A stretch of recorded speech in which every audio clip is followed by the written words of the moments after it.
Good morning, July 1st, 2025, roof leak inspection. We've got a roof that was just put on last, I think, like October, November. Various issues going on this property. Down over here, these big hoods, there's leaks all over the place. Some of the biggest stuff I'm seeing is on this flat, this rubber flat here. So we're just gonna break it down real quick, go through some things as I come up and see. So first, right off the bat, I know it is non-reinforced rubber. If you're gonna put the money into a rubber flat, don't skimp and get non-reinforced. It's not good. It gets a little tear and just splits. It will never keep the damage to the minimum. On top of that, quality of install and the skill of the installers is huge. Just looking right here, I see something that doesn't look right. I can see where this is peeling up loose, but I don't see primer exposed here.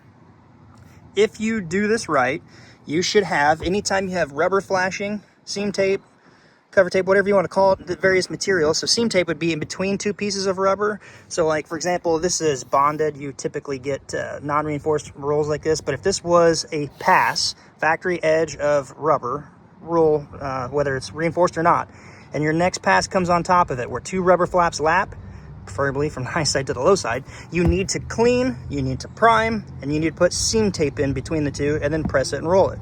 That's seam tape. Cover tape would be basically what you see, cover tape. Then flashing would be around corners and things that need to be somewhat stretchable. So then you get into uncured and semi-cured. They stretch a lot or stretch a little. Cover tape shouldn't stretch much at all. But you should see primer. And anything I just spoke of, you've got to prime the rubber to condition it for your material to bond. This doesn't look like any kind of material, it's just dirt. Water's been coming and hitting this and leaving a dirty residue. I don't see anything coming out past this. If it's done right, you shouldn't be able to peel this back like that right there, and I don't see anything under it. You don't think that's enough? I'll show you other areas. Also, your corners, they should be rounded in case anything catches it, doesn't come loose. Well, speaking of loose, let's look at this right here. I don't see any kind of primer at all under here. Should not be able to just get your finger on it and pull it up and peel it up like this. Get the sun on that. There's nothing. They just simply rolled this out. I was told they came back multiple times. And this is a messed up scenario where the leaser of the building didn't pay to have this done. The owner of the building did, and they probably used the cheapest company. Look right here. This isn't even like regular cover tape that should be used. This is like some cheap man's po' boy patch, if you want to call it that. Again, there's nothing on here. There's no primer. There's nothing. It just peels. If I can get my fingernail under it, they're pretty wore out. Right here. There's nothing there. Nothing at all. And look how thin that is. This is never going to hold up. It's never going to last. That, I've seen garbage bags thicker than this. A contractor trash bag is thicker than that, whatever you call that.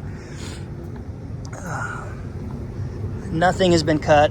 Now we get into some interesting stuff here. What that is. Let's break it down over here real quick. All right, here is something. Hopefully you can hear me, it's windy right here. But this is not primer. This is yellow glue. That is the glue that they put the rubber down with, and they just gooped it up under here. You can see it really good down here. Yellow glue. That's not good. Not good at all. You don't use glue, yellow glue, your bonding adhesive that is to put rubber down, to put your flashing stuff down. Jump in the shade real quick. So when you do rubber, if you're extremely new to it, you're gonna lay your rubber piece up, you're going to peel one side back, you're hopefully gonna have it on like a ISO board or a black board. Once it's lined up, you peel one side back, you glue the back side of the rubber and your board. It dries, feels tacky to the touch but not slimy. At that point, it's ready to roll gently back in place. You press it, you roll the other side back. There's some techniques to it. But yeah, you don't use this for that. Stuff is peeling loose everywhere. Anywhere there's a penetration. On top of that, you probably already noticed the siding, all the cap nails, all the silicone. Now this really isn't a roofer issue. This is old neglected siding, wood siding that's split. Come over here, you can see it real good. All the little holes in here. So I don't know if they had a tarp maybe nailed to this or if they were maybe trying to pull it in. That's not good. You get rain hitting this siding right here, comes down, goes into this cracked siding right here. I see some paper back there of some sort and a metal drip cap, which you got to be really careful because this is kind of turned under and it's got a sharp edge. it comes in contact with the rubber, it's going to eventually cut into it. Yeah, it doesn't look good at all down in there.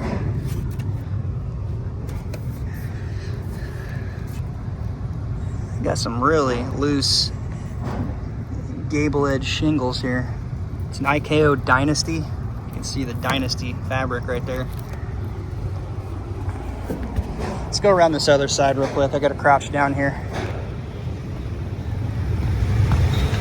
Look at that nice sucking breeze. It's actually a gun range. Pulling air in, it feels good right in front of there. It's weird. You expect like a fan to blow on you, but it's sucking.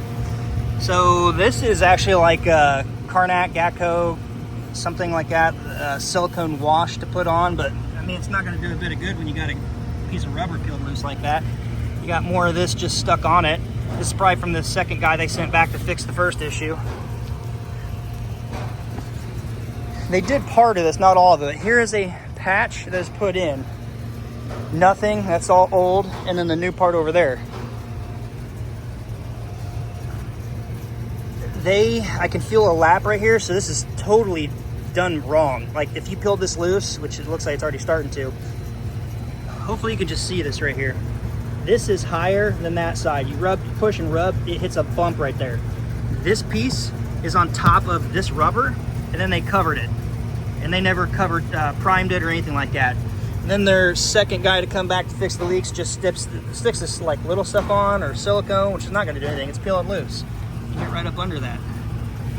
It's all done wrong, everything.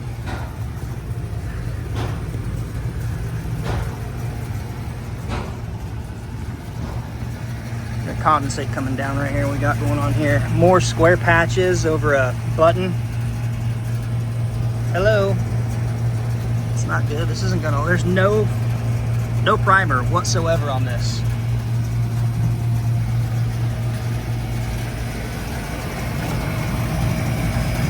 Yeah, somebody tried.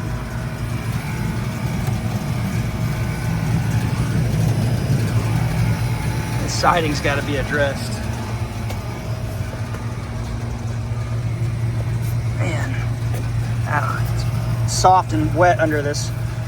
If rubber has got, well, it should feel firm. If it's iso board or black board, it's not going to feel like concrete or hardwood. It would be like a little spongy, but this is pretty spongy. You shouldn't be able to press your finger down that far. I'm pushing it down about a ½ inch, so it's wet and just nasty under this. If you're gonna put a big roof on, there's so many other boots you can get. Like, why skimp on plastic? Yes, this is the weak link, but there's some things you can do with that. There's steel, galvanized lead, there's never leak, lifetime boots. I mean, there's a lot, but why use an $8 pipe boot that's junk that's gonna crack and wear out? We're gonna go long, we're already over 8 minutes. I just wanted to kind of show this. That's real wet under me. See the bubbles popping up under it? Feels like a water bed. This is a shame. It's not really like the easiest area to do. Come back up under here. Oh, something I noticed right over here I want to point out. So why I'm not a fan of non-reinforced rubber. Yes, they come in bigger wide passes, but it's simple to bond reinforced. When you get an area like this that has a tear in it, now obviously they cut this as a relief right here, so it could come up on the roof section and down on the roof deck here. So they had to put a relief cut for it to fold those two different directions, the contour. Problem is, this will continue to tear. It doesn't take much of anything for it just to start ripping farther. I don't want to go any further than that, but the tension in this, as this heats and cools, just starts to age, this will split right up into this point right here, which is not good, because right there, it's got a good bit of volume of flat water gathering running down this edge. And if it doesn't make it onto the shingles here, that's gonna be another leak issue right there. Just, I mean, it's not much difference in cost from, say, an 060 non-reinforced to an 060 reinforced. Maybe, I'm guessing $300 spread out over a 10 square area. So it's not much. In this case, it's a little sad that there's so much work done on this building and a lot of it's done really bad. Those units down there, they never flashed. I mean, let me just run down, we'll wrap up on this right here.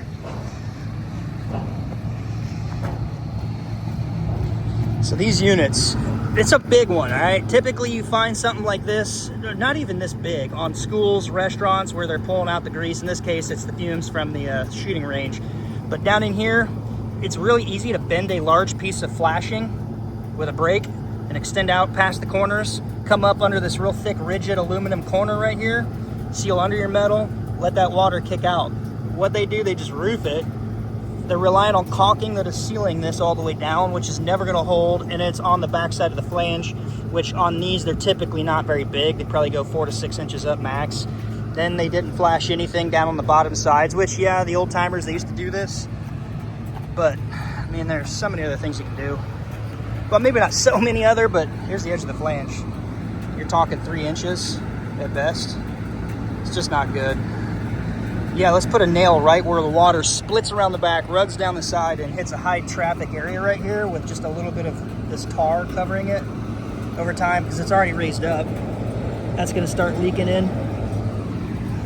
As far as the shingle side of it, I've seen shingles installed way worse than this. The pattern, the nail placement, that's not terrible, but the flashing and penetrations, wall, that's the issue here in the flat. So, all right, I gotta get going.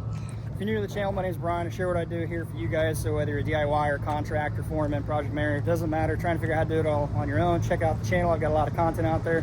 As always, until next time, be safe. We'll see you in the next one.